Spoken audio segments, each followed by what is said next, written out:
Welcome back to WagerTalk.com. I'm Marco D'Angelo, joined in studio with Bryan Leonard, also of Wager Talk. We're going to recap last week's conference championship games and look ahead, take a little sneak peek at the Super Bowl. And Bryan, it's on everybody's minds, and I know you've been following it closely. Tom Brady's balls, what do you think?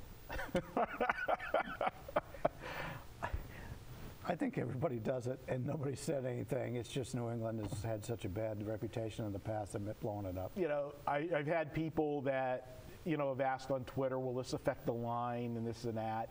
And it's not going to have any bearing on it, because the only thing that if it did give him an advantage, and like you said, every home team pushes the envelope, but if it did give him an advantage, you having the better grip on the football definitely was for bad weather, which they had there.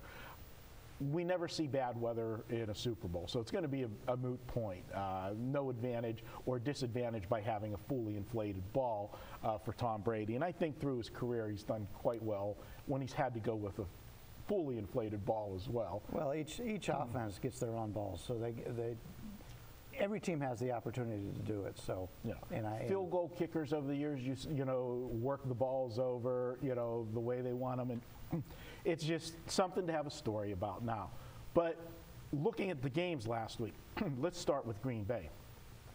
What a meltdown! I mean, do you call it? And I know we won't talk about your tweet that you sent out on Sunday with Green Bay, but it was a choke job. No ifs, ands, or buts about it. A lot of people talked about it. We were, you know, actually you were over at my place on, you know, Sunday watching the games, and when they kicked the first field goal, we had a lot of guys in the room, guys that bet for a living in Las Vegas, and there was, you know, we were arguing over if they should have kicked the field goal or not.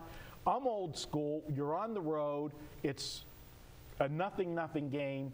You put the first points on the board. There's just something psychological about putting the first points on the board. Now, obviously, not getting the touchdown comes back to bite them, but there was no guarantee they score a touchdown on the fourth down if they don't kick the field goal. And I think it would have been more deflating to come away with nothing if that would have happened. I totally disagree.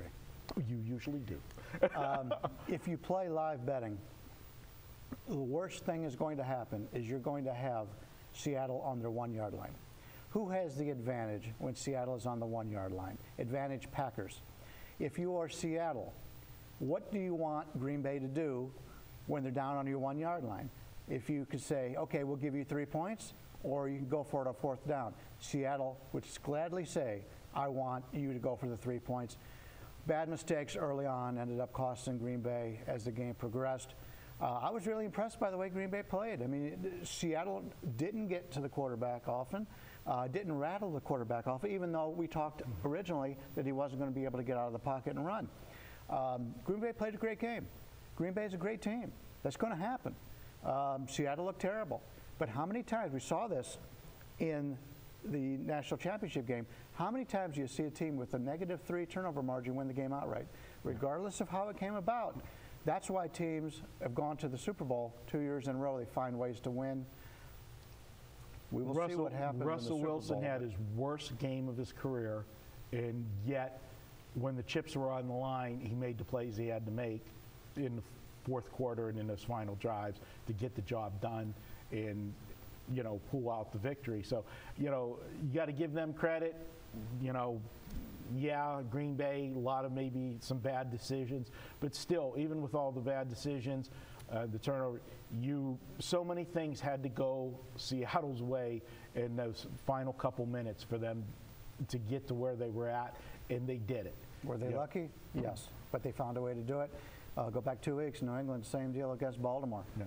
Baltimore played New England in that game, but New England found a way to win. And that's why you see these teams advancing in the playoffs, where you see teams like Detroit, the Colts, losing in the playoffs. When it all comes down, certain teams want it more. And I believe these two teams wanted it more, and these are the two best teams in the NFL.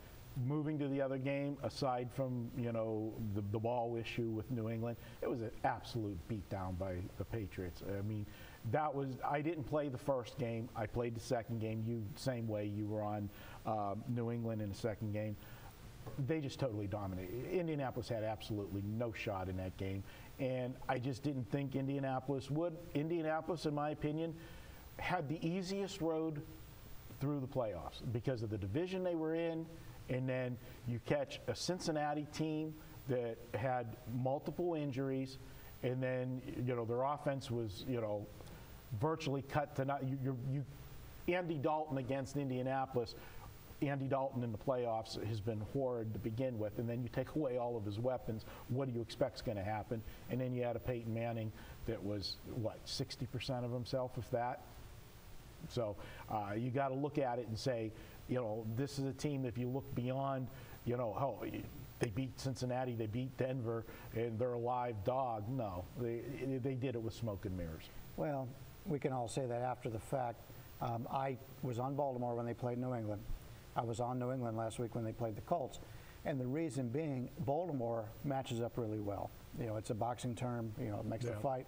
Matchups make the fight, but Baltimore has played New England traditionally very well.